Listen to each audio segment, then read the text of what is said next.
See some couples here, that's nice. I'm part of a couple now, which feels great because I was on dating apps for a really long time. Like to the point where I still think about certain bios that I saw when I was on there. I saw this girl's bio one time and just said, knows more about sports than you and is probably tougher. Great. Right, that'd be perfect. If I always wanted to fuck my dad, I guess. I don't still know who that's for. She sounds mean. I had anxiety and depression growing up as a kid. My family knew about the anxiety, but they were surprised about the depression. But I feel like the signs were always there. Like growing up as a kid watching Winnie the Pooh, I related to Eeyore the most. That's a clear sign, right? I'm sitting there as a kid watching Winnie the Pooh, I'm just like, the tiger has way too much energy. The bear feels a little self-righteous.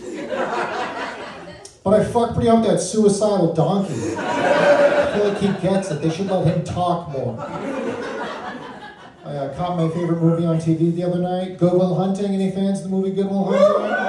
Yeah, it's my favorite movie because the entire plot is just, what if a guy from Boston was smart? It's the whole movie. That's the entire movie. I've lived in Boston my entire life. I still can't defend the Boston accent. Can't do it. All right? There's a reason why people from Britain narrate everything. And people from Boston don't narrate anything. Right? Like, you're never going to turn on a Nat Geo animal documentary and hear Bobby from Revere. Right? Like, you're never going to turn on a Nat Geo animal documentary and hear some guy go, bro, look at that fucking meerkat. That's sick.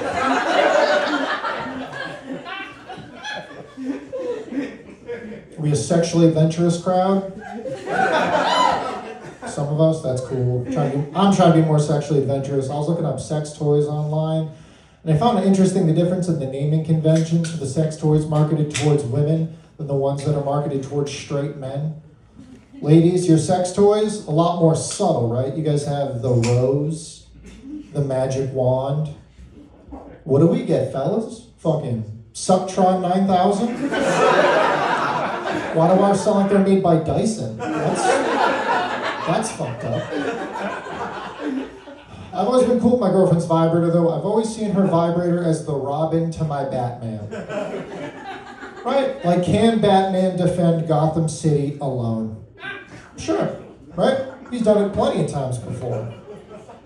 But it's a lot easier when he's got that quick little crafty guy helping him out, right?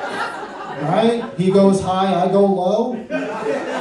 Right? He focuses on that small little ceiling duct up top, and I come in through the sewer. It's perfect teamwork.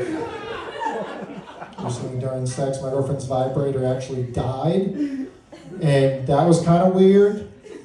It felt like the star quarterback twisted his ankle. And I thought I was coming in off the bench ready to put up some points, and she goes, oh, no, there should be another one in that drawer under there. And while you're up, can you charge this one? I was like, damn, I'm not even second string on this team.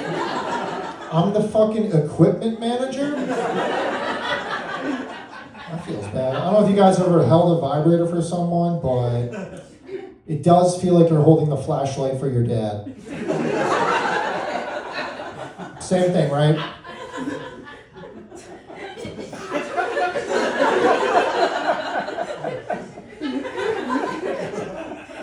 Is there anything else you need me to do? The same rules apply, right? Same rules apply. Hold it still, right? Don't move it unless they tell you to. And whatever you do, don't ask if they're almost done yet. My girlfriend's cool though, she taught me a lot. She taught me what a praise kink is. Do you guys know what a praise kink is? Basically, praise kink, she wants to hear compliments during sex, but she said, don't compliment me too much though, because I still need you to be dominant. So after that, every single time that we have sex, it just sounds like I'm training to be an assistant manager somewhere. We'll finish up, I'll be like, hey, great job out there. But there's always room for improvement. I was visiting my parents the other week. I like visiting my parents because I always find something weird that's in the guest room that doesn't belong there. Like this time, I put my head on the pillow, go to bed, feel something kind of hard. I reach under, think I'm gonna pull out like a TV remote, or like a charger to a phone. I end up pulling out a perfectly folded American flag. That's crazy, right? When you're 10, they tell you the tooth fairy doesn't exist. You turn 32, you find out not only was she real, she was killed in Iraq.